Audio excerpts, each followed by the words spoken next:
시청자 여러분 안녕하십니까? 경제 인사이더들의 신박한 통찰과 함께하는 경제 인사이트 정철진입니다. 첫 번째 이슈입니다. 팀원과 위메프의 정산 지연 사태가 해결되지 않은 가운데 이제 피해자들도 집단 행동을 시작했는데요. 이에 따라서 정부는 오늘 위메프 팀원 관련 관계 부처 회의를 열고 판매자 피해 방지를 위한 대책을 논의해서 첫 번째 발표를 했습니다. 팀원 위메프 사태 현 상황은 어떻게 되고 가고 있는지 또 앞으로의 해법은 뭔지 자세하게 짚어보도록 하겠습니다. 두 번째 이슈입니다. 지난주 발생했던 이커머스 플랫폼 문제를 한층 더 들어가 보도록 하겠습니다. 여러분, 중국의 이커머스 업체죠. 알리가 국내 고객의 개인정보를 해외로 무단 유출한 것이 밝혀지면서 정부가 19억 7천여만 원의 과징금을 부과했는데요. 알리가 개인정보보호법 위반으로 과징금을 부과받은 건 전 세계에서 우리나라가 처음이라고 합니다. 알리는 도대체 무슨 잘못을 한 건가요? 이 알리의 개인정보 무단 유출 문제 자세하게 이야기 나눠보도록 하겠습니다. 마지막 이슈입니다. 장마가 조금 이 소강 상태로 접어들면서 이제는 살인적인 폭염과 열대야를 준비해야 될 그런 시기가 다가오고 있습니다. 특히 온열 질환 환자도 급증하면서 여름철 국민 건강에 적신호가 켜졌는데요. 경제 인사이트에서는 이번에 다가올 폭염 그리고 온열 질환 예방법까지 자세하게 이야기 나눠보도록 하겠습니다. 먼저 팀원 위메프 사태부터 이야기 나눠보도록 하겠습니다. 황세훈 자본시장연구원 선임연구위원 모셨습니다. 안녕하십니까? 네, 안녕하십니까? 이게 처음에는 그냥 판매 정산 안 된 거 아니야? 그다음에 환불 안 된 거 아니야? 한 1,000억 원대 피해가 아니야? 이렇게 시작을 했는데요. 지금 일파만파 사건의 파장이 커지고 있습니다. 가장 최근에요. 이 모회사죠. 싱가포르에 있는 큐텐 그룹이 자체적으로 한 700억 원을 조달하겠다 이런 방안도 얘기 나오고 있는데요. 가능성부터 해서 여러 가지 의구심도 들고 있습니다.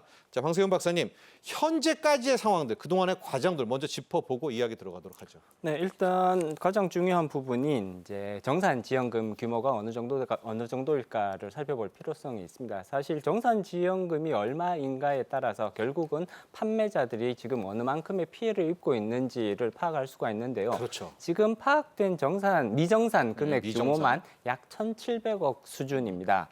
그러니까 팀원이 훨씬 더 많고요. 네. 팀원이 지금 1,200억 원, 약 1,200억 원 정도, 1,100억 원 정도 지금 미정산이 발생하고 있고요. 그다음에 위메프에서 600억 원, 약 600억 원, 조금 안 되게. 네. 그래서 두 개를 합치면 지금 1,700억 원 정도의 미정산이 발생하고 있다. 이렇게 파악이 되고요. 네. 더 큰 문제는 여기서 끝이 아니라는 그쵸. 점이죠. 지금 예. 6월 달, 7월 달 미정산 금액들이 계속해서 돌아온단 말이에요. 보통 티문이나 위메프에서 서비스나 상품을 구입하시게 되면 보통 정산까지 걸리는 시간이 60일 정도 지금 소요가 되고 있단 말이에요. 그러니까 보통은 실질적으로 거래가 됐다고 하더라도 2달 후에 정산금이 지급되는 구조이기 때문에 6월 달 정산금, 7월 달 정산금은 아직까지 수면 위로 드러나지 않은 상황입니다. 예. 그리고 지금 추측컨대 이 6월, 7월의 미정산 규모가 5월의 미정산 규모 현재 1,700억 원이죠. 네. 약 5월의 미정산 금액보다 훨씬 더 클 것이다.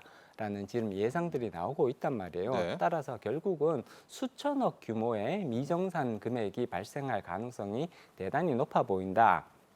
그리고 만약에 티몬이나 또는 위메프 또는 그 모 회사인 큐텐 그룹이 이런 것들을 해결할 수 있는 능력이 있다 그러면 예. 결국은 시간이 조금 걸리더라도 미정산 금액을 돌려받을 수 있겠구나 이런 희망을 가져볼 수가 있는 거잖아요. 자금을 끌어오면요. 그렇죠. 그렇죠. 자금을 충분히 끌어올 능력이 예. 있다면 그러면 이런 문제를 결국 해결할 수 있겠구나라는 그런 이제 희망들이 충분히 우리가 희망을 가질 수가 있을 텐데 문제가 되는 부분은 과연 큐텐 그룹이 이런 미정산 금액들을 해결할 수 있는 그런 자금을 끌어올 능력이 있는 것인가에 대해서는 지금 굉장히 큰 의구심이 네. 제기가 되고 있습니다. 물론 여러 가지 이제 그 큐텐은 할 수 있는 다양한 방법들을 총동원해서 자금들을 끌어오겠다라는 얘기들은 하고 있지만 그 금액에 있어서나 네. 또는 구체적인 자금 조달 방안을 제시함에 있어서 이런 부분들에 대해서는 시장의 눈높이랑 지금 굉장히 큰 차이가 있는 것은 사실이거든요. 네. 따라서 현재 드러난 1,700억 원 정도의 미정산 금액 그리고 6월, 7월 분까지를 합치면 이거는 수천억 원대의 미정상 금액이 발생할 가능성이 높다.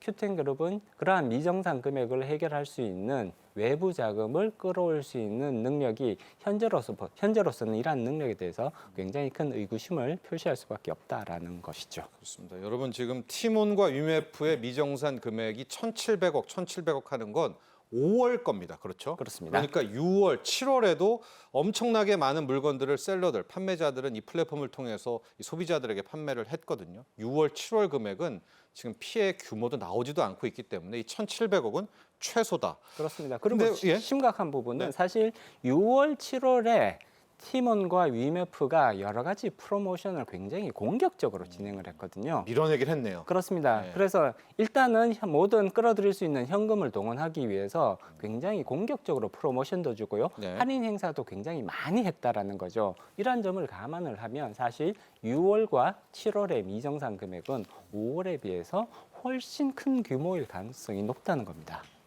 구영배 대표가 이제 실제로 큐텐그룹의 대표인데요. 구영배 씨가 입지전적인 인물입니다. 박사님, 그런데 이제 2009년에 당시 G마켓을 거의 천문학적 액수, 그때입니다. 이제 이베이한테 팔았잖아요. 그러니까 그렇습니다. 지금 일각에서는 구영배 대표의 구영배 씨가 사재를 털어라, 사재를 커버를 해라라고 이야기를 하는데 사재가 얼만큼 있는지도 지금 미스테리고 더욱 중요한 게 구영배 대표가 뭐 이게 이제 도덕적 책임 아니겠습니까? 네네. 사재를 털지도 아직 이것도 의문인 거죠. 사실 이 피해자들의 입장에서 보면 네. 구영배 대표가 가지고 있는 사재를 털어서라도 이런 미정상 금액을 해결을 하고 판매자들이 겪게 될 그런 피해들을 최소화하려는 노력은 당연하다고 보일 겁니다. 예. 그렇지만 법적인 관점에서 접근을 그렇죠. 했을 때 네. 구영배 대표에게 사재를 털어서 그러한 문제를 해결할 것을 우리가 의무로 이렇게 할 수가 밀어붙일 수가 없는 그런 문제점을 가지고 있는 것이거든요. 네. 다행히 모든 사재를 털어서 문제 해결을 위해서 사용하겠다라고 입장을 그렇게 정리를 해준다면 그건 굉장히 다행이겠습니다만 설사 구영배 대표가 나는 그렇게 못하겠다. 네. 이거는 나의 개인적인 재산이고 내가 책임질 수 있는 부분은 여기까지다라고 선을 그어버리게 된다면 사실 법적으로는 그 이상을 강제하기가 대단히 어렵다는 그런 이제 한계를 가지고 있죠. 네. 지금 당국은 크게 두 가지 피해잖아요. 판매자들은 미정산, 소비자들은 환불, 또 환불이 안 되는 미환불인데 카드사와 피지사들에게 일단 환불 쪽은 네. 자체적으로 해주고 나서 이 큐텐한테, 티몬 위메프한테 받아라. 지금 이렇게 이제 이야기를 하고 있고 지금 현재 카드사와 피지사들은 당국의 지시사항을 좀 수행하고 있는 거죠. 그렇습니다. 예. 네, 일단은 카드사와 피지사들은 그 당국의 입장을 적극적으로 지금 수용하고 있는 그런 이제 모습들이 나타나고 있습니다. 실제로 서비스나 상품을 구매하셨던 분들이 네. 내가 지금 대금 결제는 했는데 상품을 받지 못하거나 또는 서비스를 받지 못할 그런 이제 위험에 처해 계시는 거잖아요. 이런 경우라면 당연히 이거를 취소나 환불을 통해서 그 그러니까 결제 대금을 돌려받을 수 있도록 그렇게 이제 당국에서 적극적으로 유도를 하고 있고요. 카드사와 피지사들도 그러한 조치에 지금 이제 충분히 충실히 잘 따르겠다라는 입장들을 밝히고 있습니다. 따라서 그 소비자들은 사실 그 피해가 직접적으로 소비자들에게 전가가 되는 케이스는 사실상 최소화될 가능성이 높다. 다소간의 불편을 겪으실 수는 있겠지만 결국은 그 결제 대금을 돌려받을 가능성은 현재로서는 상당히 높아 보인다. 이렇게 말씀드릴 수 있습니다. 그렇습니다. 당국이 일단 지시를 내렸습니다, 여러분. 그래서 카드사들과 피지사들한테 소비자 부분들만큼은 일단 환불을 요청할 시에는 환불을 해주고 그리고 이제 카드사, 피지사들이 이 T1 위메프 쪽으로 받아라 이렇게 해서 아마 당장 어제 오늘부터는 아니더라도 순차적으로 이번 주 네, 내에 그렇습니다. 뭐 환불 쪽은 어느 정도 이 당국의 조치 하에 가능할 것으로 보여지고 있는데요. 자, 박사님 궁금한 게 이겁니다. 지금 이제 플랫폼이 있잖아요. 그렇죠? 이게 티몬이든 위메프든 판매자들은 여기를 통해 가지고 물건을 팔고 소비자들은 돈을 주면서 사가죠. 돈은 여기 안에 들어와 있단 말이에요. 그렇습니다. 그 돈들 다 어디 간 겁니까? 지금 이거 다 어디로 갔기 때문에 못 주는 그 거예요? 돈의 행방이 현재까지는 구체적으로 파악이 되지 못했다. 행방이 좀 묘연하다. 오히려 이렇게 말씀을 드려야 될 것 같고요. 사실 소비자들은 여기에 대금 결제를 했단 말이에요. 예. 그리고 판매자들은 물건을 아직 줬죠. 물건이나 서비스를 제공을 했지만 예. 아직 대금을 지급받지는 못한 상황입니다. 그러면 당연히 그 중개업자 플랫폼에서 이러한 이제 대금을 가지고 있고 예. 이 대금을 안전하게 관리를 할 의무를 가지고 있는 거거든요. 예. 만약에 이 의무가 성실히 지켜졌다면 그러면 정산을 하는데 아무런 문제가 없었을 거란 말이에요. 예. 근데 지금 정산이 정상적으로 이루어지지 않고 있다는 얘기는 결국은 성실하게 관리하고 있어야 할 자금들이 어딘가로는 빠져나가서 대금 정산에 사용할 돈이 남아있지 않다라는 네. 것을 의미하는 거죠. 예. 사실 굉장히 큰 문제점이 여기서 관찰이 된다. 플랫폼들은 사실 그 보통 이제 피지사라고 부르는 네네. 이런 역할을 사실상 플랫폼들이 담당을 했죠. 하고 있단 예. 말이에요. 그래서 고객들이 지급한 결제 대금을 안전하게 관리하고 있다가 예. 판매자들에게 그것들을 이제 정산해줘야죠. 정산을 해줘서 판매자들이 지속적으로 상품이나 서비스를 제공할 수 있도록 예. 그래서 소비자와 판매자들이 계속해서 안전하게 상품 거래를 할 수 있는 그 기반 환경을 조성해 주는 것이 이 플랫폼들의 굉장히 중요한 역할이란 말이에요. 네. 근데 이러한 중요한 역할을 정상적으로 지금 수행하지 못하고 있다라는 것이 이번 사건에서 아주 극명하게 드러났다고 볼 수 있습니다. 그렇습니다. 지금 에스크로 계좌에 대한 설명이 나오고 있는데요. 이제 소비자가 뭐 결제한 그 금액이 원래는 별도의 계좌라든가 그렇습니다. 별도의 채널에 들어가 있어야 되는 거잖아요. 안전하게 관리가 되어야 되는 거고요. 예. 소비자들은 당연히 내가 대금 결제를 했는데 상품이 오지 않을 수 있다 또는 서비스가 제대로 제공되지 않을 수 있다라는 불안감을 가지고 있잖아요. 네. 마찬가지로 판매자도 동일합니다. 맞습니다. 상품을 보냈더니 대금이 안 들어올 수도 있다. 이런 이제 불안감을 가지고 있잖아요.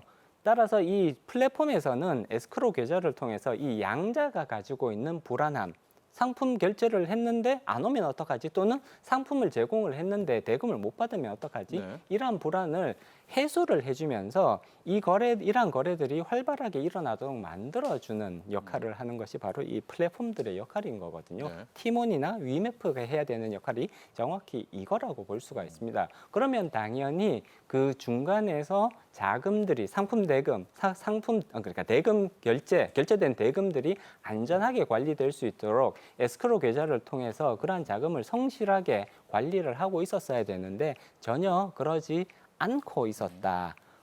그럼으로써 이 양쪽에 지금 그렇죠. 피해를 돈을 다 못 준다. 피해를 다 지금 이렇게 전가가 되는 이러한 결과로 이어지고 있는 그 것입니다. 돈을 가지고요. 큐텐그룹이 공격적인 M&A를 했잖아요. M&A에 썼다. 이거는 배임 횡령입니까? 이건 어떻게 봐야 돼요? 만에 썼다면. 만약에 썼다면 배임이나 또는 횡령의 그러한 가능성을 배제하기가 좀 어렵습니다. 어렵죠. 예. 사실 이건 결제를 위한 대금인 거잖아요. 예. 그러면 당연히 안전한 수단으로 이것들을 관리를 해줬어야 되는 거거든요. 그렇죠. 네. 이것이 당연히 선관주의 의무가 여기에 적용될 수밖에 없단 말이에요. 네. 그럼에도 불구하고 이러한 자금을 법이 정한 그런 안전한 방법에 의해서 관리를 한 것이 아니라 회사의 사익을 추구하기 위해서 조금 더 공격적인 M&A를 시도하기 위해서 그러한 자금을 불법적으로 끌어 썼다. 이런 것들이 실제로 네. 증명이 된다면 당연히 거기에 대한 책임을 피해가기는 어렵습니다.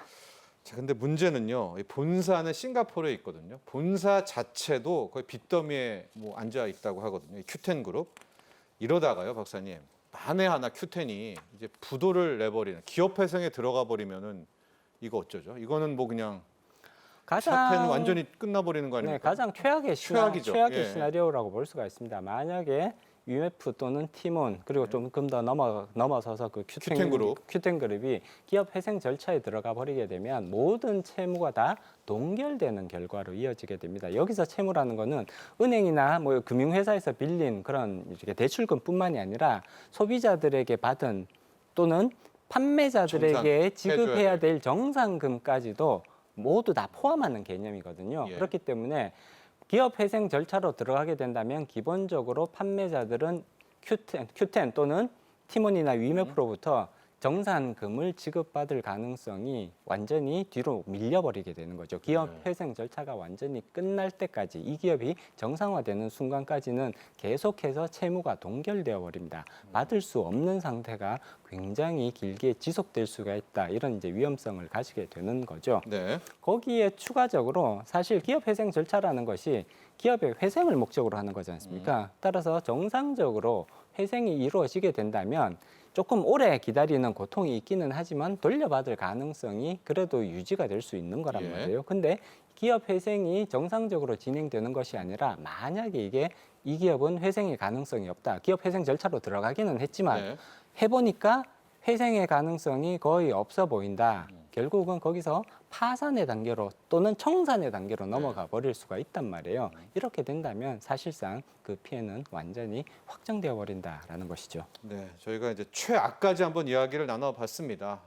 근데 지금 이 회사 자체가 앞서도 표를 보셨지만은 워낙 사업 적자가 뭐 누적 적자가 조 단위로 쌓여 있기 때문에 어떤 투자자가 이런 회사를 좀 인수하려고 나설지가 좀 걱정이 되고 있기 때문에 저희가 좀 조심스럽게 기획 회생 또 나아가서 청산에 대한 이야기까지도 일단은 해 놓는 겁니다.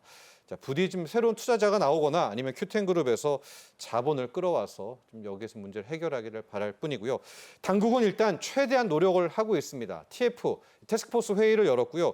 우선적으로 이 셀러들, 판매자들이 정산 대금을 못 받았잖아요. 네네, 그렇습니다. 긴급 경영자금 5,600억 원을 일단 금융 지원을 공급하기로 했죠. 네네, 그렇습니다. 일단 정부는 판매자들의 이러한 어려움들을 이제 도와주기 위해서 5,600억 규모의 그런 이제 자금 지원 방안을 마련을 해서 이제 오늘 발표를 했죠. 네. 그래서 3천억 일단 신용보증기금과 IBK 기업은행이 이 피해 대상 생산자 판매자들에 대해서 이제 자금을 추가적 긴급 자금을 대출해주는 이런 이제 프로그램을 만들었습니다. 그래서 3천억 원 정도 규모의 긴급 자금을 대출해줄 그런 이제 계획이 발표가 되었고요. 여기에 추가적으로 이제 중진공과 소진공이라는 기관들이 또 있잖아요. 네. 정책 자금을 이렇게 지원해주는 그런 기관인데 중진공과 소진공을 통해서 또 판매자들이 겪을 수 있는 어려움을 도와주기 위해서 2천억 원 정도의 자금 대출 그런 이제 계획 자금 대출 지원안을 발표를 했습니다. 여기에 네. 마지막으로 문화체육관광부가 이제 관광업자, 관광사업자 여행 상품도 많이 팔았죠. 그렇죠. 네. 이번에 이제 그 피해 규모가 굉장히 네. 큰 영역이 또 여기잖아요. 그래서 관광 사업자들을 대상으로 해서 이러한 이제 지원에서 발생하고 대출로부터 발생하는 여러 가지 이제 이자 부담을 일정 부분 경감시켜 줄 수 있도록 예. 이자 부담을 지원해 줄 수 있는 금액 600억 원으로 지금 계획이 발표가 됐습니다. 그래서 3천억 원 플러스 2천억 원 플러스 600억 원 총 5,600억 정도의 이제 긴급 자금 지원을 이제 지원 계획을 발표를 했죠. 자금 지원은 대체로는 일단은 대출을 이제 실행해야죠. 실행해주는 방식으로 이렇게 가져가는 거고요. 물론 여기에 이미 받았던 자금에 대한 이미 대출받았던 부분들에 대해서 만기 연장을 한 1년 최대 1년 정도 만기 연장을 해주는 이러한 안까지도 포함되어 있으니까 네. 당장 겪어야 되는 그런 유동성 위기 그리고 그렇게 유동성 위기를 그렇게 극복하지 못해서 도산으로 넘어가는 이런 부분들을 방지하기 위해서 조금 적극적인 지원 대책들이 발표되었다 이렇게 평가할 수 있습니다. 알겠습니다. 자, 마지막으로요. 저희가 이커머스, 정말 이커머스 시대다. 뭐 앞으로 온라인 쇼핑, 온라인 뭐 상거래가 대세야 이렇게 얘기를 했는데 민낯을 저희가 본 것 같고요. 특히 가장 지금 국민들이 이랬어라고 하는 것이 판매자들, 셀러들이 플랫폼을 통해서 물건을 판 뒤에 받는 정산 주기가요. 뭐 2달? 뭐 이 정도 뒤늦게 받고 있었습니다. 야, 네, 이거는 그렇습니다. 정말 너무나도 불공정하고 불합리한 것 같은데요. 이거 좀 개선돼야 되는 거 아닐까요? 네, 일단은 기본적으로 판매자들이 너무 많은 부담을 가져가고 있다 네. 이런 부분은 부인하기는 어렵습니다. 판매가 이루어지고 난 이후에 최장 지금 67일까지 정산대금 지연이 이루어지고 있다라는 네. 것이 파악이 되었단 말이에요. 이렇게 되면 결국은 67일 동안 못 받게 되면 거기에 대한 부담은 고스란히 판매업자들이 질 수밖에 없는 것이거든요. 따라서 이러한 정산이 오랜 기간 정산이 되지 않아서 발생하는 부담을 줄여줄 수 있는 그런 방향성으로 제도 개선은 반드시 필요하다 그렇게 말씀드릴 수 있을 것 같고요. 네. 그리고 이러한 또 한 가지 굉장히 중요한 부분이 에스크로 계좌를 통해서 사실 이 판매 대금은 안전하게 관리가 되어야 되는 거거든요. 네. 그런데 현재로서 여기에 분명히 어떤 일정 부분 루폴이 있다라는 것이 이제 사실로 확인이 되었습니다. 그렇기 때문에 에스크로 계좌에 들어와 있는 판매 대금이 안전하게 관리될 수 있는 그러한 방안들의 마련이 반드시 필요하다고 볼 수 있습니다. 자, 알겠습니다. 자, 오늘 여기까지 하도록 하겠습니다. 도움 말씀 주신 황세훈 자본시장연구원 선임연구위원은 여기서 보내드리도록 하겠습니다. 자, 감사합니다. 네, 고맙습니다. 자, 두 번째 이슈로 넘어가 보도록 하겠습니다. 두 번째 이슈는 개인정보 유출에 대한 부분입니다. 먼저 준비된 영상 보시고 난 뒤에 본격적인 이야기 나눠보도록 하겠습니다.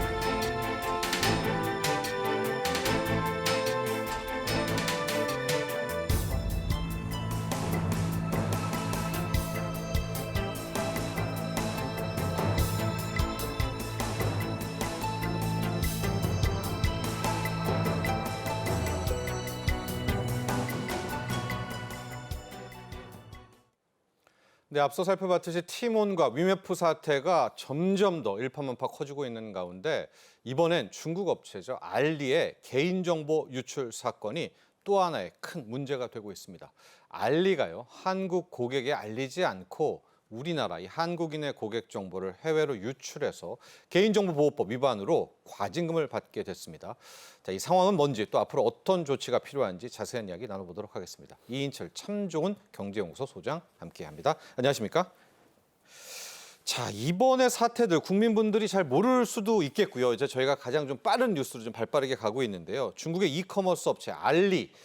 최근에 알리 선전도 많이 하고 광고도 많이 하는 곳 아니겠습니까? 우리 그 당국한테 19억 원의 과징금을 부과를 받았다. 그런데 이 사안이 우리 한국 고객, 우리 한국인들의 개인정보를 유출했다. 이게 뭡니까? 무슨 사건입니까? 그렇습니다. 이제 중국의 이커머스 업체가 급속하게 한국 시장을 파고들고 있다라는 소식을 전해드렸었는데 그동안 이제 소비자 단체에서는 싼 값, 저가를 무기로 해서 한국인의 개인정보를 팔아넘기고 있다라는 의혹을 제기해 왔습니다. 네. 또 그걸 들여다본 거였거든요.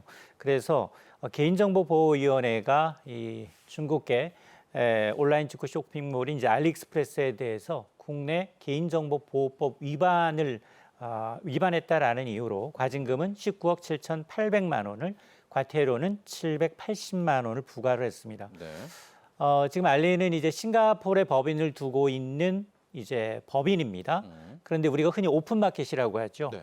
그러니까 판매업체들로부터 우리 중개만 해주는 겁니다. 플랫폼에 상품을 입점시켜서 소비자들한테 연계시켜주고 수수료를 네. 먹는 구조입니다. 근데 소비자 입장에서 이 알리에서 이제 이 물건을 구매하게 되면 반드시 배송과 결제를 위해서 개인정보를 그렇죠. 입력을 해야 합니다.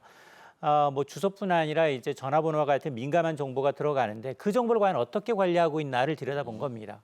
봤더니 이게 판매업체에 이제 넘어가는 구조인데 알리는 크게 세 가지를 위반했습니다. 네. 첫 번째가 뭐냐면 개인정보 보호법에 따라서 개인정보를 해외 판매업체에 넘겼다. 이럴 경우에는 반드시 주문한 자에게 이 해당 업체가 속한 국가 네. 그리고 법인명, 어떤 법인명에 당신의 이제 정보가 왔다. 그리고 이제 연락처 등을 고지하고 동의를 받아야 되는데 알리의 경우에는 이런 내용을 명확하게 알리지 않은 채 두루뭉실하게 개인정보 제공 이전에 동의를 받은 것으로 이제 처리를 했다는 겁니다. 예. 그러면서 근데 문제는 뭐냐? 이 알리에 이제 등록한 입점 업체들만 하더라도 굉장히 많습니다. 네. 특히 18만여 개 입점 업체가 있는데 대부분이 다 중국계 업체입니다. 네. 자, 이런 상황에서 지금 이제 알리는 또 하나 이제 판매업체와 이제 입점 계약을 할 때도 판매업체도 반드시 계약서에 주문자의 이제 개인정보를 어떻게 보호할지에 대해서 명시해야 되는데 그걸 명시하지 않았다는 겁니다. 네. 예를 들어서 이제 계약서에 판매업자도 이제 판매를 하기 위해선 개인정보가 필요하기 때문에 받았을 텐데 일정 기간이 지나면 주문자의 개인정보를 파기한다. 그리고 만에 하나 개인정보가 유출될 경우 민사상, 형사상 책임을 질 수 있다라는 내용에 구체적으로 담겨져야 했는데 이게 없었다는 겁니다. 네. 또 하나는 탈퇴하기가 어렵다는 불만이 제도했거든요. 그 이유를 알아보니 탈퇴를 어렵게 하기 위해서 탈퇴 삭정하기 위해서는 반드시 영문판으로 영문판에 있는 홈페이지에 들어가서 그랬나요? 예, 하도록 야. 했다, 운영했던 것으로 예. 확인이 돼서 이러다 보니 이제 이 세 가지 요인을 이유로 정말 이제 이 개인정보위원회가 과징금 과태료를 부과했는데 아마 해외 직구 온라인 플랫폼에 대한 아마 최초의 예. 아마 이제 제재 사례가 아닌가라는 생각을 하고 있습니다. 네. 저희가 그 약관 다 꼼꼼히 안 읽잖아요. 알고 봤더니 알리 교묘하게 뭐 당신의 정보가 국외로 그렇게 써놓은 거예요. 국외로도 이제 사용될 수 있다라고 하는데 우리가 동의 눌러가지고 그것을 뭐 중국 등을 자체적으로 18만여 건을 빼돌렸었고 우리 당국이 이걸 잡아냈습니다. 그래서 세계 최초로 알리에게 과징금을 부과했다. 탈퇴를 할 때 영문으로 버전에다를 보고 탈퇴해야 된다는 것도 참 처음 들어봅니다. 이제 이런 것 때문에 처벌을 받게 된 건데요. 지금 국내에는 알리뿐만이 아닙니다. 테무 이런 C-커머스라고 하죠. 중국 업체들이 많이 있는데 알리가 저 정도라면 다른 곳들도 함께 다 들여봐야 되는 거 아닙니까? 맞습니다. 사실은 이제 개인정보가 상당히 여러 가지잖아요. 예. 주문할 때 최소한의 개인정보라고 하면 물론 뭐 주소 포함해서 개인의 휴대전화번호, 이제 아이디, 연락처, 뭐 카드 결제 계좌부터 예. 시작을 해서 이제 주소는 물론이고요. 하물며 이제 공동 출입문. 그러니까 일반적으로 이제 이런 빌라 같은 경우에는 누가 문을 열어줘야 되는데 네. 공동 출입문 현관 비밀번호까지도 이제 거기다 속기를 한다는 겁니다. 택배 받아야 되니까. 맞습니다. 예. 그리고 난 다음에 택배가 혹시 받았는지 분실 위험이 있기 때문에 거기 문 앞에다가 배송 완료된 사진까지 예. 사진까지 이제 국외 이전 가능성이 제기가 되고 있기 때문에 물론 뭐 이들 업체 측 입장에서는 최소한의 목적에만 이용하고 거래한 이후에는 익명 처리로 하고 있다라고 얘기를 하고 있지만 그럼에도 불구하고 야, 알리가 이 정도라면 네. 지금 태무는 1년도 안 됐거든요. 1년밖에 안 됐습니다. 예. 1년밖에 안 됐는데 굉장히 급성장을 했거든요. 자, 그러다 보니 태무는 더 심각하다라는 겁니다. 앞서 시민단체가 알리와 태무에 대해서 이제 이 개인정보에 대한 부당한 수집을 좀 막아달라라고 촉구를 했는데 당시 내용을 좀 들여다보니 지난 5월이었습니다. 알리와 태무를 고발한 시민단체 소비자주권시민회의는 이게 지금 저가 상품을 미끼로 한국의 소비자들의 개인정보를 수집하는 어떤 도구로 활용이 되고 있다라는 네. 건데요.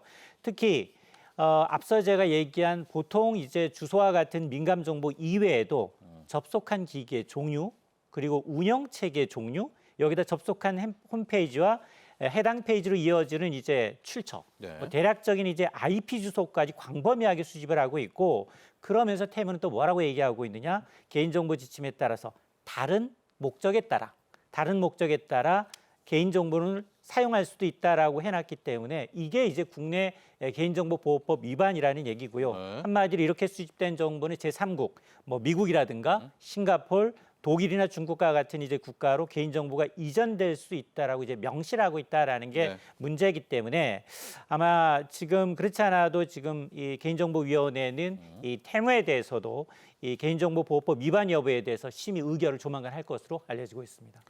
자, 이인철 소장님, 우리가 지금 알리 태무의 개인정보 유출을 이야기하고 있는데 최근 보면 뭐 한때 반짝 상승하고 시장을 뭐 잠식한다 이랬는데 국내 소비자들이 굉장히 많이 떠나고 있습니다. 아마 그게 품질이 워낙 안 좋기 때문이기도 하고 또 이런 개인정보 유출이라는 신뢰도 하락도 나오고 있고 현재 상당히 좀 이 C커머스 중국 업체들 관련한 뭐 이들의 상황들 우리 많이 떠나고 있죠. 굉장히 좀 열악해지고 있다면서요? 맞습니다. 예. 이제 국내 이제 이 쇼핑 플랫폼 5손가락 안에 지금 세 개 업체가 예.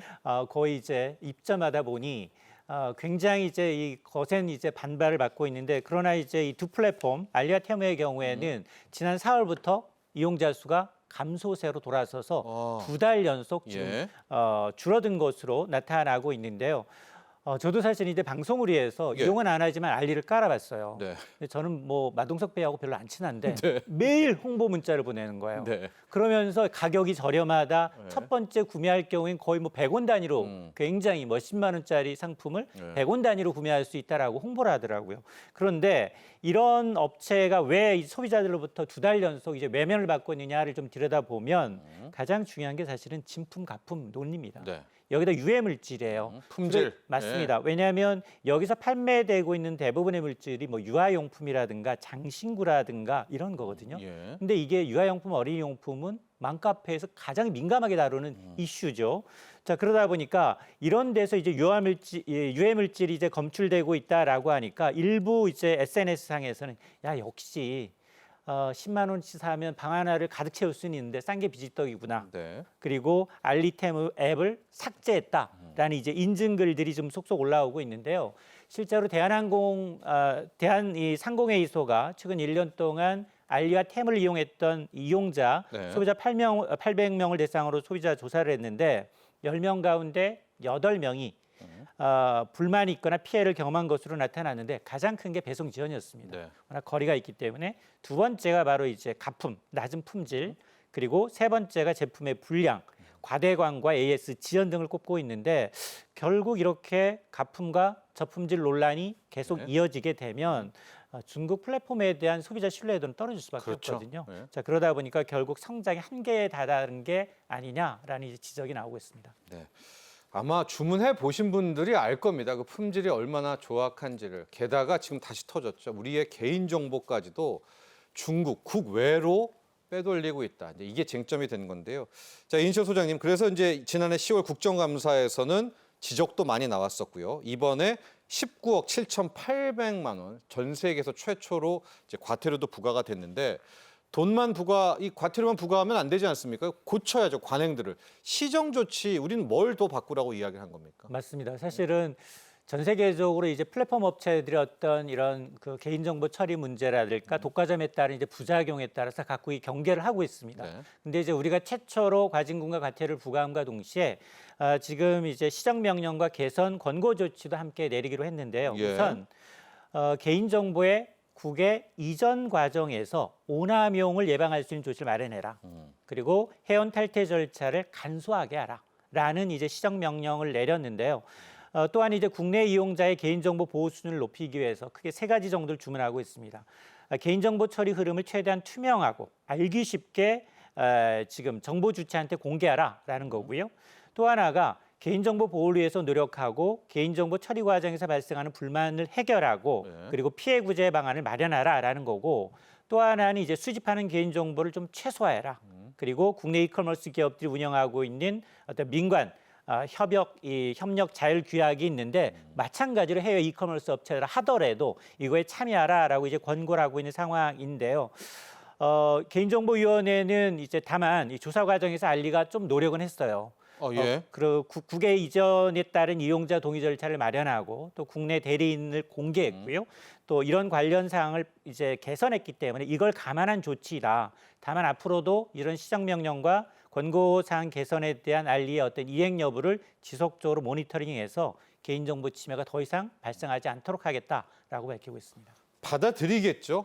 왜냐하면 알리라든가 테무라든가 이게 크게 보면 중국 업체들이잖아요. 뭐 행정소송이나 이런 거로 혹시 우리 당국한테 좀 정면으로 맞서거나 할 가능성도 있는 건가요? 어떻습니까? 뭐 받아들이겠죠? 맞습니다. 이제 굉장히 알리 같은 경우에는 예. 시장 점유율이 높기 때문에 예. 받아들일 가능성도 물론 있습니다만 한편으로 보면 과거에도 보면 알리뿐 아니라 국내에서는 카카오, 해외에서는 구글과 같은 업체들도 지금 행정소송에 나서고 있기 때문에 네. 아마 상징성이 있습니다. 만에 하나 이제 우리나라에서 알리가 과징금 과태료를 부과받았다라는 이제 상징성 때문에 낙인 효과가 있거든요. 그렇죠. 알리는 전 세계적으로 이제 네. 상대로 쇼핑을 해야 되는데 우리나라에서만 이제 이렇게 과징금을 부과받고 만약 이에 승응했다라는 말이 돈다면 그겁니다. 입지적인 네. 면에서 굉장히 위축될 수밖에 없기 때문에 그런 가능성에 대해서는 분명히 아마 행정소송을 통해서 이제 좀 구제 노력을 할 가능성은 있어 보이는데 다만 이제 이런 케이스를 고려하게 되면 아마 이제 개인정보위의 이제 제재 수준에 불복할 경우 우린 플랜 B를 통해서 좀 압박하는 방안도 네. 검토를 해야 합니다. 네, 우리 당국도 알리테무가 분명히 또 행정소송이라든가 좀 우회적으로 여기에 이제 자기네 불만 의사라든가 반대 의견을 표명을 할 수도 있거든요. 우리 인천 소장께서 지금 플랜 B를 가지고 그쵸 분명 반발할 가능성이 있단 말입니다. 여기에 대한 대응도 잘 해야 될 것 같습니다. 이것도 약간 결이 다르지만 같을 수가 있는 게 지금 앞서도 얘기했지만 팀원과 위메프 사태 있잖아요. 이게 막 넘어가나 새로운 주인 찾나 혹은 기업 회생 또 파산 이런 얘기 나오면서 거기에도 수많은 개인정보가 있을 텐데요. 그러다가 이게 또 유출되거나 그럴 좀 위험성도 지금 상존하는 것 아니겠습니까? 여기에 대해서 좀 선제적인 조치가 필요할 것 같은데요. 맞습니다. 아직은 정말로 이제 피해자들의 구제책도 지금 다 나오지 않는 상황이기 때문에 네. 사실은 이 개인정보가 어떻게 지금 관리되고 있는지 여부는 정말 누구도 모르고 있는 상황이거든요. 특히나 이제 이 지금 위메프라고 하죠. 네. 티메프. 네. 티몬과 위메프를 위메프. 합쳐서 이제 티메프라라는데 이제 미정산 사태로 이제 해연 탈퇴가 러시를 이루고 있는데 야 이러다가 만에 하나 이게 파산하게 된다면 내 개인 정보는 어떻게 되지? 네. 라는 의구심을 누구나 갖고 있습니다. 네. 그러니까 이제 지금 뭐 일부에서는 부도 처리되는 게 아니냐라는 얘기가 나오고 있는 상황인데요. 물론 이제 뭐 개인정보가 불법으로 이제 판매되고 이건 위법성이 있기 때문에 당장 탈퇴를 한다라도 개인정보가 삭제되느냐 그건 아닙니다. 관련법에 따라서 이제 금융거래 정보나 민감한 국내 국세를 냈다라든가 이런 증빙 자료의 경우에는 한동안 보관을 해야 합니다. 티몬의 경우에는 뭐 각 회사의 개인정보에 따라 좀 다르긴 합니다만 최대 5년까지 네. 위메프는 최대 10년까지 보유해야 한다라고 하는 건데 당장 이들 사이트에서 어떤 개인정보가 유출될 가능성은 낮지만 그럼에도 불구하고 국내의 개인정보법에 따라서 파산했거나 파산 절차를 받는 이런 기업의 경우 개인정보 보호 의무를 명시한 내용이 없다라는 게 이제 그래요? 문제점으로 이제 지적이 되고 있거든요. 예. 이렇게 개인정보에 대한 어떤 논란이 좀 커지니까 지금 개인정보위원회가 이제 양사의 개인정보 관리 위탁받은 이 Q10 이 테크놀로지 자회사에 대해서 네. 개인정보 보호 책임자를 통해서 이 사실을 이제 처리 실태를 확인하고 있는데요. 점검해 보니 아직까지는 이 개인정보 처리와 관련된 문제점은 확인된 바가 없다라고 얘기를 하고 있습니다. 그럼에도 불구하고 지금 여기에 우리가 접근 가능한 정보가 굉장히 없습니다. 네. 우리 거기서 주는 정보만을 우리가 받아야 하는 상황이기 때문에 어떤 관련사들이 굉장히 많거든요. 네. Q10부터 Q익스프레스와 같이 그런 이제 개인정보 처리 실태를 적극적으로 좀 점검을 해서 이런 이제 만일의 사태에 대비해서 해연 탈퇴로 인한 그리고 만에 하나 부도 위기로 인한 개인정보, 국내 개인정보가 밖으로 외부로 유출돼서 이게 또 악용되는 사례는 좀 막아야 되겠습니다. 정말 중요한 이야기 해주셨고요. 자, 이렇게 되니까 우리 국내 개인정보위원회 그리고 한국인터넷증후원이 이제 개인정보 유출에 대한 여러 가지 조언을 해주고 있거든요. 특히 본격적인 휴가철 때문에 이래저래 개인정보의 노출, 왜냐하면 이제 여행도 가고 뭐 이런저런 쇼핑하면서 개인정보가 특히 불법적으로 유통되는 그런 경우도 많다라고 합니다. 이인철 소장님, 끝에 마무리하는 차원에서요. 우리 시청자분들이 내 개인정보 어떻게 보호할까 이런 뭐 꿀팁이라고 해야 될까요? 아니면 핵심적인 거 몇 개만 좀 꼭 알려주시기 바랍니다. 그렇습니다. 아마 휴가 떠나기 위해서 몸만 드시는 남자분들 되게 많고요. 예. 가족이랑 같이 해외여행을 가기 때문에 굉장히 좋은 휴양지에 가서 사진 찍고 꼭 인증 사진을 네. SNS에 올립니다. 예. 근데 저는 크게 세 가지를 좀 걱정하고 있는데요. 우선 여행 가서 뭐 후기, 정보, SNS에 올리는 것까지는 좋은데 예. 거기에다가 자녀 사진을 같이 올린다. 민감한 내 주소나 어디인지 행선지를 알 수 있는 그런 걸 올린다. 저는 굉장히 이건 좀 굉장히 위험하다라고 보거든요. 왜요? 이게 왜냐하면 예. 이제 아는 사람, 지인을 통해서 아니면 해외 여행객을 통해서 같은 한국인들끼리 범죄 타깃이 될 수 있습니다. 예. 자, 그러다 보니까 개인정보 유출이나 노출되는 것, 또 개인정보가 올라갔다 그러면 가려서 올리는 것도 굉장히 피하고요. 예. 그러니까 자녀 사진을 올리는 건 정말로 좀 피했으면, 예. 왜냐하면 자녀가 원치 않을 수도 있습니다, 나중에. 예. 왜냐하면 대부분 이제 물놀이 가서 굉장히 이제 다 이제 헐거벗은 몸으로 수영복 몸으로 차림으로 이제 했을 텐데 예. 그런 정보들. 그리고 두 번째는 이 해외 여행이 이제 굉장히 이제 활성화되다 보니까 여행을 예약을 대행해주는 사이트들이 되게 많습니다. 휴가철에 많이들 이용하세요. 저렴하게 예. 해준다라고 하면서 URL을 보내거든요. 예. 문자나 이메일을 받으실 경우 꼭 주의하시기 바라고요. 세 번째는 만에 하나 그런 이제 의심되는 이제 인터넷 주소를 접속했다. 접속은 당연히 안 하는 게 좋고요. 수상한 앱을 보냈다라고 하면 설치해서는 안 됩니다. 예. 만에 하나 이제 온라인상에서 개인정보 불법 유통 게시물을 발견했다라고 할 경우에는 신고처가 있는데요. 파란 창에 국민 제보제 에 이제 신고를 하게 되면 이제 이 관련 이제 절차에 따라서 아마 이제 게시물이 삭제될 수 있습니다. 네. 저희가 이렇게 두 번째 이슈 개인정보 유출, 알리에서 시작된 개인정보 유출 문제를 이제 크게 우리가 이번 여름 휴가철에 내 개인정보 어떻게 보호해야 될지 저희가 팁 조언까지도 함께 해드렸습니다. 자, 이제 세 번째 이슈로 넘어가 봐야 될 텐데요. 이 세 번째 이슈는 바로 폭염에 관한 겁니다. 영상 보고 난 뒤에 본격적인 이야기 나눠보죠.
자, 그러면 지금도 비가 내리고 있는데요. 이제 일각에서는 전국적으로 온열 질환자가 속출하고 있다고 합니다. 아직 8월도 시작이 되지가 않았는데 걱정이 이만저만이 아니죠. 자, 이번 이슈는 폭염과 온열 질환에 대한 대비책 이야기 나눠봅니다. 계속해서 이인철 소장님과 함께 이야기 나눠보도록 하죠. 장마가 이제는 끝이 나는 것 같아요. 이제 곧 종료가 되는데요. 소장님, 문제가 이제 좀 지긋지긋한 비 끝났다 생각을 할 게 아니라 폭염이 오는데요. 이번에 다가올 폭염은 어마어마하다. 체감 온도가 35도, 열대야도 뭐 며칠간 지속돼. 지금 어느 정도의 다가올 폭염입니까? 이 정도 상황이 뭐 역대급이라고는 하던데. 맞습니다. 이제 프랑스에서는 이제 이 올림픽의 열기가 뜨거운데 네. 한밤중에 이제 오후 6시부터 예. 새벽 다음 날 9시까지 평균 기온이 25도 이상이면 열대야라고 해요. 예. 근데 강릉과 속초에서는 평균 기온이 30도를 넘었었습니다. 이미 오후 6시부터 오전 9시까지. 이런 걸 초열대야라고 합니다. 그래요. 그래서 올해는 예. 우리나라 역사상 가장 큰 이제 열대야 최대 이제 이 지속 기간이 지속 기간이 이제 2018년이었어요. 네. 당시 이제 온열 질환자 가장 더운 이제 여름으로 기록됐는데 2018년을 넘을 가능성이 있다라고 지금 보고 있습니다. 네. 아마 이제 지금 말씀하셨던 것처럼 장마지가 막바지에 접어들다 보니까 무더위는 굉장히 덥죠. 네. 그다음에 강수량도 좀 줄면서 한반도가 두 개의 고기압 사이에 gat혔습니다. 네네. 그래서 건식 사우나가 아니라 습식 사우나가 됐다라는 얘기가 나오고 있는데요. 앞서 화면에서 보셨습니다만 7월 27일부터 27일 엿새 동안 네. 전국에서 온열 질환자가 300명 가까이 발생을 했습니다. 아마 7월 말 8월 초가 이제 온열 질환자가 집중된다라는 걸 감안하게 되면 네. 감안해서 이미 지난 25일부터 2주 동안 폭염 피해 집중 대응 기간으로 지정하고 지자체와 함께 폭염 취약계층 집중 관리에 나서고 있는 상황인데요. 자, 이러다 보니 사람만 아픈 게 아니라 네. 가축들도 아픕니다. 지금 행정안전부에 따르면 지난달 11일부터 13일 만에 돼지, 가금류, 가축 10만 마리 넘게 폐사됐습니다. 네. 앞으로 폭염은 더 이어질 것으로 예상이 돼서 이제 이 농가들의 속이 좀 타들어가고 있는 상황인데요.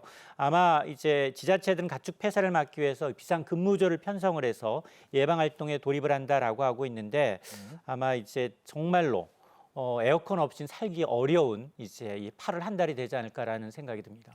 이인철 소장님께서 잠깐 얘기를 해주셨는데 이번 폭염 열대야는 더 힘들게 하는 게 습도가 그렇게 높다고요? 맞습니다. 어떤 이유 때문에 뭐 습식 사우나 이런 얘기가 많이 나옵니다. 맞습니다. 어떤 흐름인가요? 현재 습도가 80에서 90% 사이예요. 근데 습도가 10%포인트 오를 때마다 예. 기온, 체감 기온이 1도 정도 올라간다고 합니다. 예. 그런데 지금 보면 이제 햇볕은 강하죠. 습도는 높을 뿐만이 아니라 뜨거운 바람까지 부는 이른바 극한더위를 만드는 삼박자가 고루 갖춰졌는데요. 그러다 보니 낮에는 폭염 그리고 밤에는 열대야에 시달릴 것으로 보입니다. 이게 왜냐? 고온다습한 북태평양 고기압과 예. 고온건조한 티베트 고기압이 한반도 상공을 더 덮쳤습니다. 예. 이 열기가 빠져나가야 되는데 빨리 나가지 못하고 상공에 머무는 겁니다. 이걸 우리는 열돔 현상이라고 하는데요. 예. 이게 아마 이제 지속될 가능성이 높다라는 겁니다. 이러다 보니까 이제 한반도가 한증막이 돼버린 상황입니다. 예.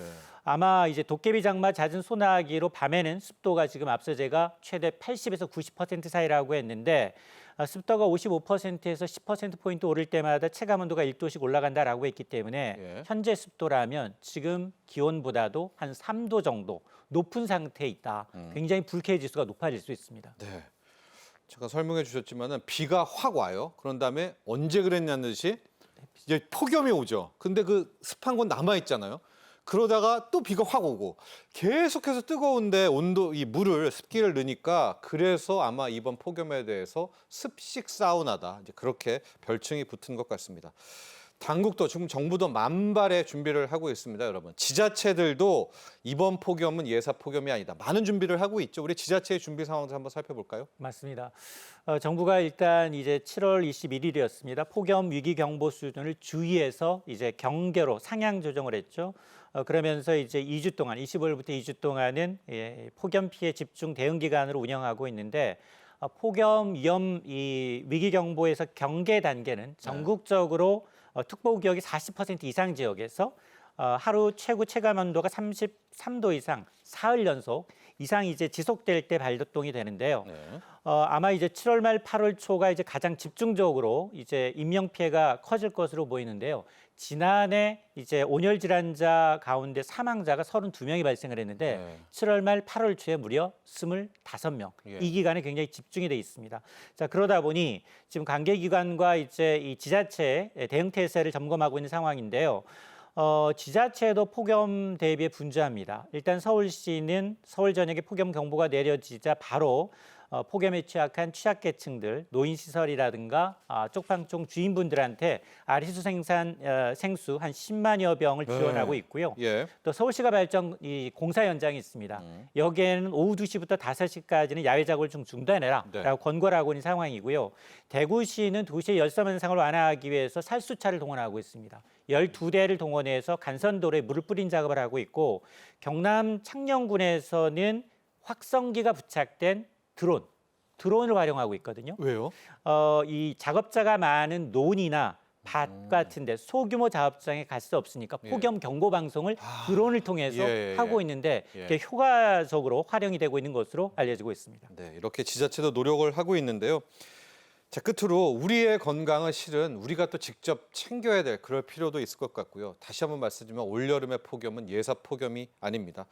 자, 농촌뿐만이 아니라 우리가 전국적으로 우리 국민들 온열 질환 몇 가지 정말 사항들만 꼭 지켜야 될 사항들 이야기해 주시죠. 그렇습니다. 사실 과일만 일사병, 열사병 걸리는 게 아니거든요. 네. 그러다 보니 이 온열 질환을 예방하기 위한 이제 조치에 관심이 쏠리고 있는데요.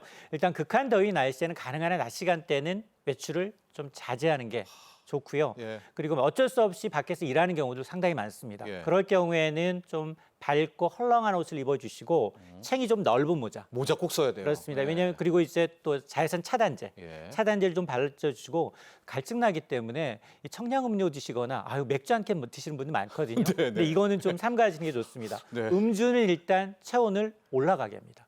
아, 그렇죠. 그리고 이제 커피나 탄산음료의 경우는 이뇨작용으로 오히려 탈수를 발할 수 있기 때문에 예. 지나치게 많이 마시는 건 좀 피해야 하고 그리고 농촌의 경우에는 사실 이런 기상이변에 대한 어떤 상황을 수시로 확인하기가 좀 어렵기 때문에 네. TV라든가 라디오라든가 재난 문자에 항시로 좀 수시로 확인하는 게 좋고요. 그리고 이제 특히 야외 작업장에서는 이제 그늘막이나 네. 아니면 이제 차광망을 좀 설치한 후 잠시 좀 휴식을 취하는 것도 좋은데 만에 하나 내가 좀 이런 이제 일사병, 열사병 증상이 있다라고 하면 바로 이제 의료기관을 찾아서 진료를 받으실 것을 권하고 싶습니다. 네. 자, 이렇게 폭염 대비에 저희 행동 강령까지도 요령까지도 살펴봤습니다. 도움 말씀 주신 이인철 참 좋은 경제연구소장 여기서 보내드리도록 하겠습니다. 감사합니다. 자, 여러분 지금 프랑스 파리에서 기분 좋은 승전부가 연일 계속해서 들려오고 있습니다. 무더운 여름 우리 선수들 응원하면서도요. 이 폭염, 열대야 함께 날려버려야 되겠죠. 자, 여러분 저희들 모두가 함께 파이팅 하시기 바랍니다. 오늘 경제 인사이트 여기서 인사드리고요. 저희는 수요일 오후 3시에 여러분 다시 찾아뵙도록 하겠습니다. 오늘도 함께해 주신 시청자 여러분 감사합니다.